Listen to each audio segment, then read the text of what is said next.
유다의 10대 왕인 우시야가 52년 동안 다스릴 때 이집트는 쇠퇴의 길을 걷습니다. 그리고 그 당시 이제 아수르가 강대국으로 부상을 하고 있죠. 그런데 이 주변 정세가 매우 중요한 게 유다나 이스라엘은 주변 강대국이 누가 세지느냐에 따라서 여러 가지로 이제 이 국제 정세가 국내 정세를 좌우하는 상황이 되는 거죠. 그래서 이제 이집트를 의지하고 있다가 이제는 그 아수르를 의지해야 되나라고 하는 찰나에 있는데 아수르가 이게 갑자기 강대국으로 성장하면서 이제 내부를 다지는 그런 하죠. 왜냐하면 이제 정적들을 숙청을 하고 그 내부에 이 조직을 만들고 하는 그런 그 일들을 해야 되는 겁니다. 이제 그러다가 보니까는 이제 우시야는 이런 그 이집트가 그 쇠퇴의 길을 걷고 있어서 이 우리한테 간섭을 못하고 아수르는 지금 강대국으로 성장을 했지만 그 주변 국가에 대해서는 아직까지 손을 못 벌리고 있는 이 상황에 영토를 회복해요.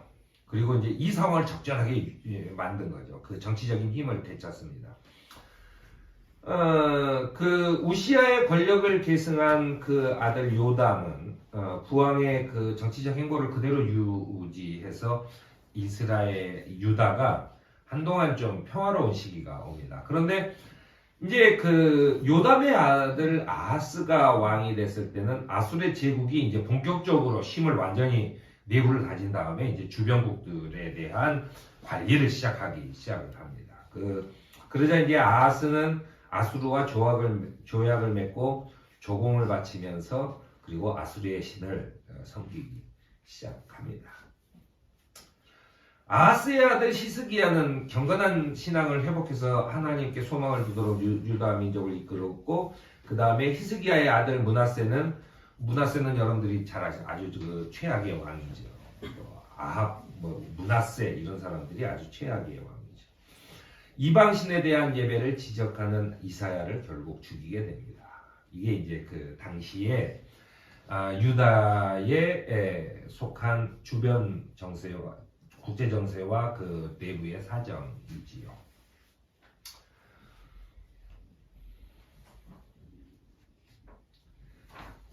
이사야는 이런 유다를 향해서 이렇게 얘기합니다. 신실하던 성읍이 어찌하여 창녀가 되었습니까? 그 안에 정의가 충만하고 공의가 가득하더니 이제는 살인자들이 판을 칩니다. 이러면서 유다의 신앙을 고발하고 있습니다. 또 이사야는 주님께서는 그들이 선한 일을 하기 기대하셨는데 보이는 것은 사육뿐이고 들리는 것은 그들에게 희생된 사람들의 울부짖음뿐이다 라고 하는 한탄을 합니다. 이사야가 지적하는 것, 물론 주변 강대국의 눈치를 안 볼 수가 없지요.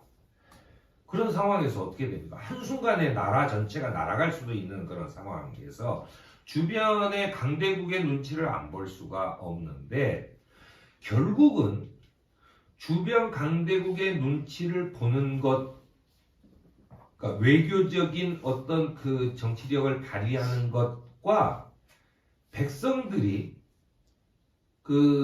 당하는 것은 달라요. 무슨 얘기냐면은 이 주변국과 정치가 완전히 무너지면, 관계가 완전히 무너지면 전쟁이 일어나고, 전쟁이 일어나면 이제 전쟁이라는 것은 모두가 다 약탈입니다. 우리가 말이 좋아서 전쟁이라고 표현하지, 이 인류의 전쟁, 싸움이라는 것은 전부 다 약탈이에요. 약탈이 들어온단 말이에요. 근데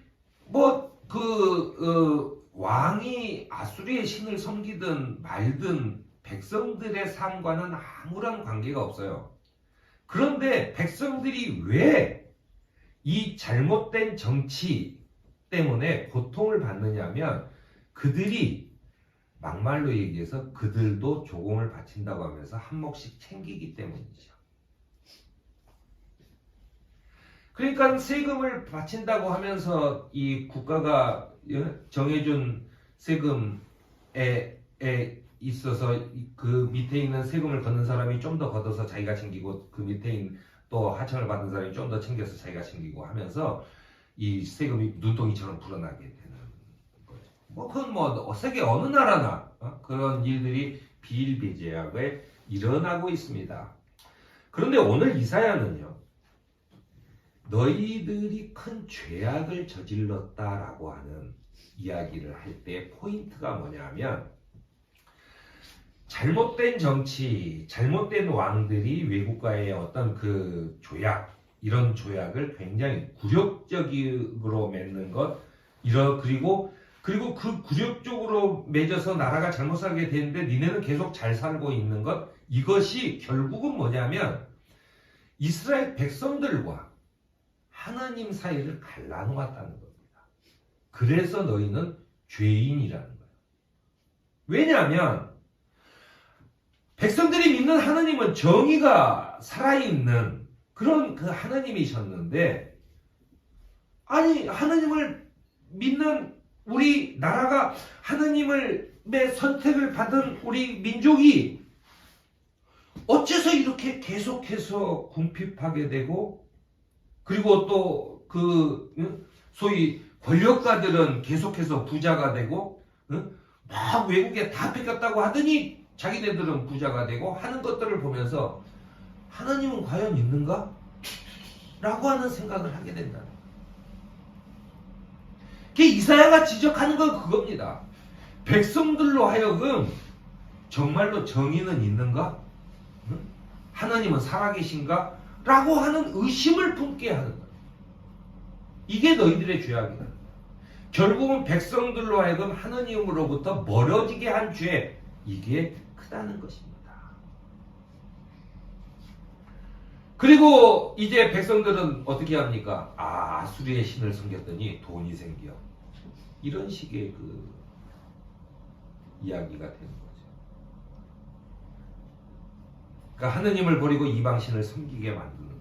왜? 이방신은 이기는 것처럼 보이니까.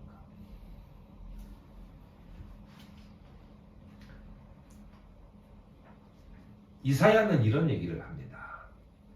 이 땅은 우상으로 가득 차 있고 그들은 자기 손으로 만든 자기의 장난감을 올려놓고 그것을 숭배해요. 그리고 그 자기가 만든 것들에 자기 인생을 모두가 바쳐. 그래서 자기가 그 종으로 들어가. 그러니까 소위 말해 자기가 창조한 것들의 종이 돼버렸어. 이렇게 만든 사람이 누구냐? 라고 합니다. 백성들을 이렇게 만든 사람이 누구냐?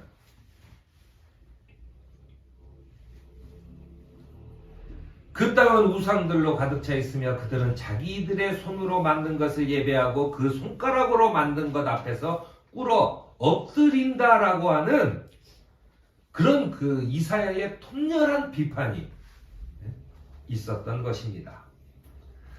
또한 이사야는 유다 백성들이 의지하는 모든 것, 그들이 의지하는 모든 빵과 모든 물을 없애시며 용사와 군인과 재판관과 예언자, 점쟁이와 장로, 오십부장과 귀족과 군 고문관, 능숙한 마술사와 능란한 요술쟁이를 없애실 것이라고 예언을 합니다. 이사야는 거룩한 분께서 말씀하셨다. 그렇다면 너희가 나를 누구와 견주겠느냐? 나를 누구와 같다고 하겠느냐? 하나님과는 비교할 수도 없는 것들을 믿고 의지한다라고 하는 비판을 하고 있는 겁니다. 이사야는 하나님께서 이 모든 것을 진멸하는 날이 올 것이라며 이때가 바로 주님께서 복수하시는 날이다. 이 복수하시는 날에는 시온을 구하시고 대적을 파멸시키는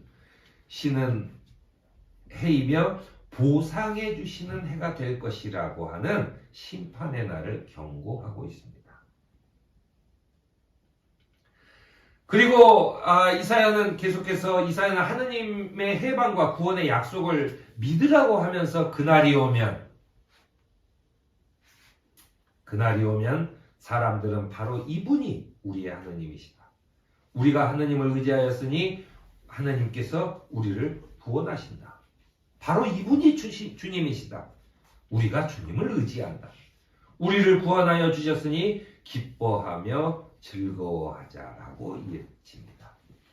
결국 이사야는 믿을 수 있는 것을 믿어야 한다는 메시지를 전하고 있는 겁니다. 하느님의 중대한 계획이 한 사람에 좁혀지고 있으며 그분에게 완벽한 구원이 있다고 전하는 것입니다. 이사야가 이 선지자 중에 우리가 이제 그 성탄절이나 부활절에 자주 이사야를 읽는 이유는 이사야가 그 희망의 메시지를, 희망의 예언을 매우 구체적으로 하고 있습니다. 이사야는 그 험난한 이 국제 정세와 지금 유다가 망해가는 그 상황 속에서 모두가 다 하느님 말고 저 신은 나에게 더 큰 부를 안겨다 줄 거야. 저 신은 나에게 더 큰 것들을 줄 거야.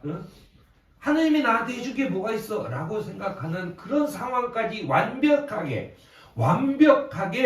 가벼웠을 그때에 이사야는 이렇게 얘기합니다. 내가 시온에 주춧돌을 놓는다. 얼마나 견고한지 시험해서 하여 본 돌이다. 하나님께서 시험을 한번 해봤어요. 얼마나 이 견고한 돌인지. 내 이 귀한 돌을 모퉁이에 놓아서 기초를 튼튼하게 세울 것이니 이것을 의지하는 사람은 불안하지 않을 것이라고 얘기해요. 이게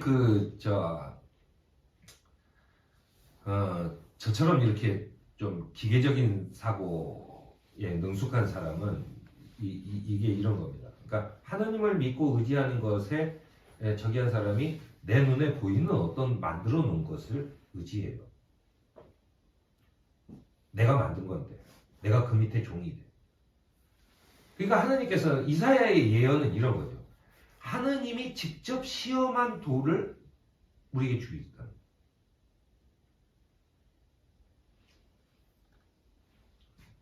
그거를 예언을 해요.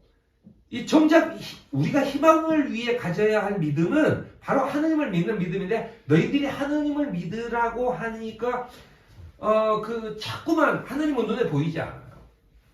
그리고 솔직한 얘기로 이방의 우상이라고 하는 것은 거대하죠. 그 앞에만 가도 그 엄청난 높이와 그 크기와 엄청난 게, 그 앞에만 가도 위압감이 들어. 야, 얘는 진짜 나한테 아파트라도 하나 사주겠다 생각이 들 정도로 아주 거대합니다. 하느님은 그냥 믿으라는 거예요. 만물을 다스린다. 어느 곳에도 있다는 거예요. 이 우주가 다 하느님 거라는 거예요. 내 눈에 보이는 것은 산과 강과 다죠. 이게 다 하느님이라는 거예요. 하지만 그것이 맨날 보는 건데, 내가 안 믿어도 보고 믿어도 보고 다 보이는 건데 라고 하는 거죠. 그리고 또 하느님의 배라는 게 뭐예요? 한 1.2m짜리 이렇게 조그만한, 정말로 심하게 말하면 애기 관처럼 생겨가지고 그 앞에 조그맣게 진흙으로 대충 얼기설기 만든 그 천사상이 하나 있는, 그게 다예요. 물론 이미 이때는 언약교회 자체도 없어져 버린 상황이지만은, 그러면서 이 이사야는 너희들에게 그분이, 하느님이 나에게 말씀하셨던 그 하느님이 시험해본 돌, 그것이 오신다라고 합니다. 그것이 그분이 바로 우리를 구원할 메시아라라고 합니다. 이사야가 말하는 메시아는 근데 조금 다릅니다. 구약이 전체적으로 말버릇처럼 만군의 하나님이라는 기도를 써요. 만군의 하나님이라는 거, 전체 군대의 하나님이라는 거예요. 전체 군대를 거느리고 있다는 거예요. 천군 천사죠. 그러니까 하늘의 군대와 하늘의 천사들을 이끌고 계신다라고 얘기를 해요. 그러니 우리가 이게 어떻게 보면은 그 군사적으로 우리가 늘상 이기는 것이 하느님의 일인가? 라고 하는 것일 수 있는데 이사야의 예언은 그게 아닙니다. 그분 이사야는 우리에게 오시는 그분 메시아가 누구냐? 아수르를 누르고 이스라엘을 유다를 완전히 최강대국으로 만들어질 뿐이냐? 아니, 하느님께서 시험하여 본 그돌 오실 그분은 우리를 위하여 태어날 한 아기, 우리에게 주시는 아드님. 그 어깨에는 주권이 메어지겠고, 그러니까 그 어깨에 우리의 주권이 다 들어있어요. 그분이 진짜로 리더십을 가진 우리의 지도자죠. 그분은 탁월한 경륜가이고 용사이신 하느님이고 영원한 아버지고 평화의 왕이라고 불릴 것이다. 이 모든 일은 만군의 야훼께서 정렬을 쏟으시어 이제부터 영원까지 이루실 일이다 라고 하는 이야기입니다. 그리고 이 지금 백성들이 좀 더 크고 좀 더 좋은 것에 혈안이 되어 있는 거잖아요. 좀 더 크고 항상 이고 그 엄청나던 이집트를 무너뜨리고 아수르가 세계 정상에 올랐어요. 그 아수르가 우리가 지금 그의 그 삐까닥 아수르 왕의 말 한마디에 우리 목숨이 달려 있는데 메시아로 오실 분은 이사야의 예언이 이겁니다. 그는 사람에게 멸시를 받고 버림을 받고 고통을 많이 겪었으며 실로 우리가 받아야 할 고통을 대신 받고 우리가 겪어야 할 슬픔을 대신 겪었다라고 합니다. 그러나 우리는 그가 징벌을 받아서 하느님으로부터 저주를 받아서 또 벌을 받아서 그가 하느님께 맞으며 고난을 받는다고 생각할 것이다. 그러나 그가 그 징계를 받음으로써 우리는 평화를 누리고 그가 매를 맞음으로써 우리의 병이 나았다.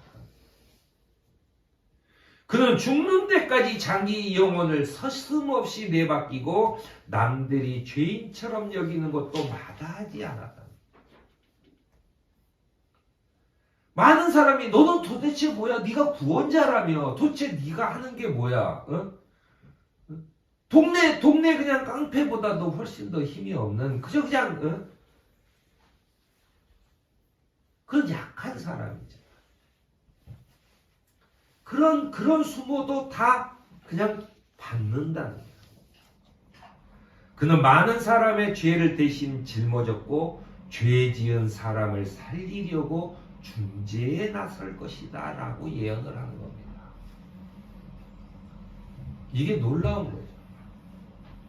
하느님은 너희들이 섬기는 그 엄청난 우상 높이가 몇 미터나 되고 그 둘레가 엄청난 그냥 가까이서 보면은 그냥 보는 것만으로도 내가 위축이 되는 그런 엄청난 우상들 앞에서 하느님은 더 크신 분이야 라고 하는 게 아니라 이사야는 오히려 그냥 때리면 맞고 고난을 받고 심지어는 죽임을 당하려 죽어버린다는 거예요. 그 옛날 죽는 게 그지 군사의 군사력이 커진 때 그걸 뭐 문제 근데나 현대에 와서는 이제 그걸 뭐 군국주의라고 하죠. 군대가 강한 것이 곧 나라의 힘. 이 최고인 가치로 여겨지는 때는 싸울 수 없는 사람으로 취급하지 않는 거예요. 그러니까 우리가 이 1차 세계대전과 2차 세계대전을 거치면서 사실은 그 노인과 여성과 어린이들이 그 인권 문제에 더 큰 그 타격을 받는 이유가 그들은 싸우지 못하기 때문에 사람 취급을 못 받는 거죠. 그런데 오신 메시아는 그저 맞고 고난을 받고 저거 우리보다 더 하나님한테 죄를 지은 모양인데 라고 하는 얘기까지도 서슴없이 듣고 결국 아무 쓸모도 없이 그저 죽기까지 한다. 그는 죽을 것이다. 이게 이사야의 예언입니다. 제가 이사야를 준비하면서 제가 이사야 자료를 보면서 가슴이 먹먹해지는 그런 시간이었어요. 이사야는 정말로 잔인하게 죽습니다. 정말로 잔인하게 죽습니다.